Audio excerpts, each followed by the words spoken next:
সোমবার সামাজিক যোগাযোগ মাধ্যমে ভাইরাল হওয়া 25 সেকেন্ডের একটি ভিডিওতে দেখা যায় ট্রাফিক পুলিশের পা জড়িয়ে ধরেছেন এক যুবক। ঠাকুরগাঁও শহরের কালীবাড়ি এলাকায় চেকপোস্টের দায়িত্বে থাকা একের পর এক ট্রাফিক পুলিশের কাছে যাচ্ছেন তিনি।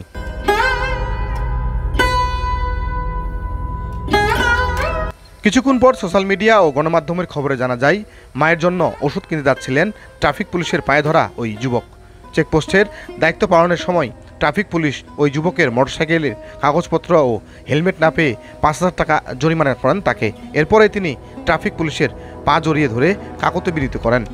এ নিয়ে সামাজিক যোগাযোগ মাধ্যমে বেশ ঝড় উঠেছে। সোমবার সারাদিন ট্রাফিক পুলিশের এমন আচরণে সমালোচনা করেছেন নেটিজনেরা। তবে মঙ্গলবার দুপুরে সংবাদ সম্মেলন ডেকে ঠাকুরগাঁও পুলিশ সুপার উত্তম প্রসাদ পাঠক দাবি করেছেন উদ্দেশ্যপ্রণোদিতভাবে ওই যুবক সহ আরও কয়েকজন মিলে ট্রাফিক পুলিশের পায়ে ধরার ভিডিও অংশবিশেষ সামাজিক যোগাযোগ মাধ্যমে প্রচার করেছে। জরিমানার সময় ওই যুবক পায়ের চিকিৎসার জন্য চিকিৎসকের কোনো ব্যবস্থাপত্র দেখাতে পারেনি। জনৈক ব্যক্তির হেলমেট এবং মোটরসাইকেলের প্রয়োজনীয় কাগজপত্র না থাকায় এবং ড্রাইভিং লাইসেন্সের মেয়াদ উত্তীর্ণ হয় দায়িত্বরত ট্রাফিক পুলিশ উক্ত ব্যক্তিকে ট্রাফিক আইনে বিধি মোতাবেক জরিমানা করে। পরবর্তীতে উক্ত মোটরসাইকেল চালক আনুমানিক 15-20 মিনিট পর অন্য কয়েকজন ব্যক্তিকে সাথে নিয়ে দায়িত্বরত ট্রাফিক পুলিশকে জেরা করেন এবং গোপনে ভিডিও করেন। ভিডিওতে জনৈক ব্যক্তি কৌশলে ট্রাফিক আইন অমান্য করে ব্যক্তির দ্বারা টিআই মোহাম্মদ আমজাদ হোসেনের পা ধরে মায়ের চিকিৎসার জন্য ওষুধ ক্রয় করার জন্য যাচ্ছিলেন বলে অনুনবিন করার মতো পরিস্থিতি তৈরি করেন, যা পুরোটাই ছিল উদ্দেশ্যপ্রণোদিত, পূর্ব পরিকল্পিত এবং সাজানো। এই সময় জনৈক ব্যক্তি ডাক্তার কর্তৃক তার মায়ের চিকিৎসা ব্যবস্থাপত্র পর্যন্ত দেখাতে ব্যর্থ হন।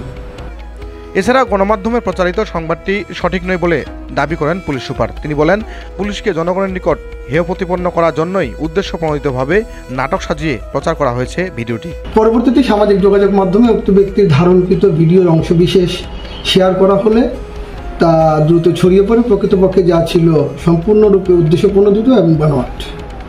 ইলেকট্রনিক্স ও প্রিন্ট মিডিয়া সহ বিভিন্ন সামাজিক যোগাযোগ মাধ্যমে প্রচারিত মোটরসাইকেল চালক তার মায়ের ওষুধ ক্রয় করার জন্য মোটরসাইকেল যোগে যাচ্ছিলেন মর্মে প্রচারিত সংবাদটি সঠিক নয়। পুলিশকে জনগণের চোখে হেয় প্রতিপন্ন করার জন্য উদ্দেশ্যমূলকভাবে মিথ্যা এবং বানোয়াট নাটক সাজিয়ে এটি প্রচার করা হচ্ছে। এটি শুধু পুলিশের বিরুদ্ধে জনমনে বিরূপ ধারণা প্রচারের অপচেষ্টা মাত্র। তাই জনসাধারণকে এই বিষয়ে বিভ্রান্ত না হওয়ার জন্য সবিনয় অনুরোধ জানাচ্ছি। এর আগের দিন ঠাকুরগাঁও শহরে এক বৃদ্ধকে ভাড়া চাওয়ার কারণে এক যুবক থাপ্পড় মারলে সেই ভিডিওটি সামাজিক যোগাযোগ মাধ্যমে ভাইরাল হয়। ট্রাফিক পুলিশের ঘটনা নিয়ে পুলিশের ঊর্ধ্বতন মহলে তৎপরতা দেখা গেলেও ইজি বাইক চালকের বিষয়ে তৎপরতা লক্ষ্য করা যায়নি।